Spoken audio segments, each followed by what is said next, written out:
ஓம் சாய்ராம். அனைத்து சாய் சொந்தங்களுக்கும் எனது அன்பான வணக்கங்கள். எனது தந்தையாருக்கு உடல்நலக் குறைவு ஏற்பட்டு ஹாஸ்பிட்டலில் அட்மிட் பண்ணியிருந்தாங்க. மூச்சு திணறல் அதிகமாக இருந்தது.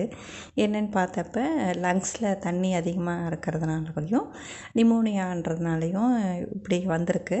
ஒன்றும் இல்லை, ட்ரீட்மெண்ட் எடுத்தால் சரியாக போயிடும் அப்படின்னு டாக்டர் சொல்லியிருந்தாங்க. ஆனாலும் மனதுக்கு எங்களுக்கு கஷ்டமாக இருந்துச்சு. ஏன்னா அவர் ரொம்ப சோர்வாக இருந்தார். வீட்டுக்கு வந்த அப்புறமும் சரியான தூக்கமே வரல. ரொம்ப நேரம் வரைக்கும் முழிச்சிட்டே இருந்தேன். அதுக்கப்புறம் எனக்கு என்ன பண்ணுறதுன்னு தெரியல. சரி, சாய் சரிதம் எடுத்து கேட்கலாம் அப்படின்ட்டு கேட்க ஆரம்பித்தேன். அன்றைக்கி எடுத்தது என்னென்னா, ராமச்சந்திர ஆத்மாராம் தர்கர் மற்றும் ஜோதிந்திரா தர்கர் இவங்களோட லைஃப்பில் பாபா செஞ்ச அற்புதங்கள் தான். அந்த அற்புதங்கள் எல்லாமே மிகவும் கேட்க என்ன சொல்கிறது, அவ்வளோ அற்புதமாக இருக்கும். அவையெல்லாம் எவ்வளோ நேரம் வேணால் கேட்டுக்கிட்டே இருக்கலாம். எனக்கு தன்னம்பிக்கை குறைவு இல்லை மன கஷ்டம்லாம் வந்துச்சுன்னா இதை தான் எடுத்து திரும்ப திரும்ப கேட்டுட்ருப்பேன். பாபா மேலே இருக்கிற நம்பிக்கை அதிகரிக்கும். அது மாதிரி தான் அன்றைக்கும் அதை கேட்டேன். அன்றைக்கி அதிலேருந்து கேட்டது என்னென்னா, ஜோதிந்திரா தர்கரோட பாட்டி உடல்நலக் குறைவோடு இருப்பாங்க.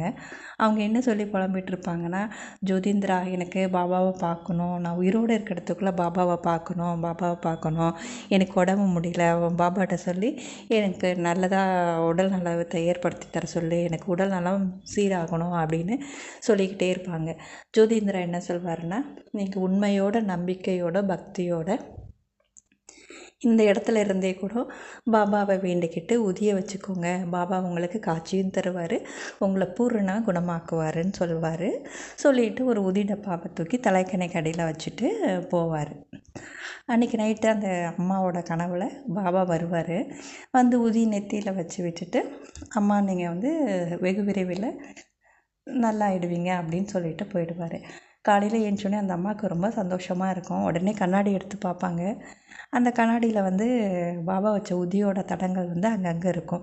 உடனே தன்னோட மகனையும் பேரனையும் கூப்பிட்டு இதை அற்புதத்தை சொல்லி அவங்கள்ட்டையும் காமிப்பாங்க. அவங்க ஆசைப்பட்ட 2 விஷயமும் நடந்துருச்சு. ஒன்று பாபாவையும் பார்த்துட்டாங்க, இன்னொன்று அவங்க உடல் நலமும் சீராகிடுச்சு. இந்த பகுதியை தான் அன்றைக்கி நான் கேட்டுட்டு இருந்தேன். அப்புறம் தூங்கிட்டேன். கொஞ்ச நேரம் கழித்து எனக்கு ஒரு கனவு வந்தது. அந்த கனவில் என்னென்னா, ஒரு பூஜை தட்டு, அந்த பூஜை தட்டில் குங்குமம் இருந்துச்சு. ஆனால் குங்குமத்தில் ஒரு பகுதி ஒரு கலராகவும் இன்னொரு பகுதி அதை விட கொஞ்சம் டார்க்காகவும் இருந்தது. அந்த 2 குங்குமத்தோட கலரையும் பார்க்குறதுக்கு கொஞ்சம் டிஃப்ரெண்ட்டாக இருந்துச்சு. எனக்கே குங்குமம் 2 கலரில் இருக்குது அப்படின்னு கொஞ்சம் பயமாக இருந்தது. குங்குமங்கிறது ஒரு மங்கள பொருளாச்சு, ஒரு பகுதி நல்லாவும் இன்னொரு பகுதி அதை விட டார்க்காகவும் இருக்கே, இதனால ஏதாவது ஆபத்து வருமா என்ன, அப்பா வேறு ஹாஸ்பிட்டலில் இருக்காங்களே அப்படின்னு திரும்பவும் யோசிச்சுட்டே கொஞ்ச நேரம் தூங்கிட்டேன். காலையில் எழுந்திரிச்சு பூஜை அறைக்குள்ளே போகும்போது பூஜை தட்டில் திடீர்னு என்னோடய பார்வை விழுந்துச்சு.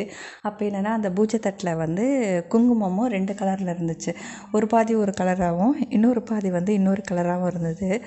அது என்னென்னா, என்னோடய அப்பாவுக்கு டெய்லியுமே கோயிலுக்கு போகிற பழக்கம் இருக்குது. போயிட்டு பூவு பிரசாதம் எல்லாத்தையும் சாமிக்கிட்ட வச்சுடுவார். காலையில் விபூதியை எடுத்து அதுக்கான ஒரு சின்ன டப்பாவில் போட்டுடுவார். அதை எடுத்து டெய்லியும் வச்சுக்கிறதுக்காகவும், மீதி கொஞ்சமாக குங்குமமாக இருந்தால் அந்த பூஜை தட்டிலே வச்சுடுவாங்க. அந்த குங்குமத்தையும் டெய்லியும் யூஸ் பண்ணிக்குப்பாங்க. அது மாதிரி அவர் கோயிலுக்கு போயிட்டு வந்தால் அந்த குங்குமத்தை அதே டப்பாவில் வச்சுருக்காரு பூஜை தட்டில். அதுதான் என்னோடய கனவில் வந்திருக்கு போல் இருக்கு. நைட்டு கேட்டதுக்கும் இதுக்கும் நைட்டு கேட்டது உதியை பற்றி, காலையில் எனக்கு கனவுல கண்டு வந்தது குங்குமத்தை பற்றி. 2த்துக்கும் ஏதோ ஒரு தொடர்பு இருக்குது. பாபா நமக்கு ஏதோ ஒரு அறிகுறி காமிக்கிறாரு. அப்பா கொட்டி வச்ச குங்குமம் கனவில் வந்ததுனால அப்பாவுக்கு எந்த ஆபத்தும் இருக்காது, நல்லபடியாக உடல் நலம் தேறி வீட்டுக்கு வந்துடுவார் அப்படின்னு எனக்கு நானே சொல்லி தைரியப்படுத்திக்கிட்டேன். அதே மாதிரி என்னோடய தந்தையாரும் வெகு விரைவிலேயே பாபாவோட அருளால் உடல்நலம் பெற்று வீட்டுக்கு வந்துட்டாங்க. அன்னையிலேருந்து இன்னைய வரைக்கும் பாபா தான் அவரை நல்ல முறையில் பார்த்துக்கிட்டு இருக்காரு. கூட அப்பப்போ நாங்கள் யாரும் இல்லாட்டினாலும் தனியாக இருந்தால் கூட அவர் தான் பாதுகாப்பாக இருக்காருங்கிறத நான் அனுபவபூர்வமாக உணர்ந்துட்டுருக்கேன். ஜெய் சாய்ராம்.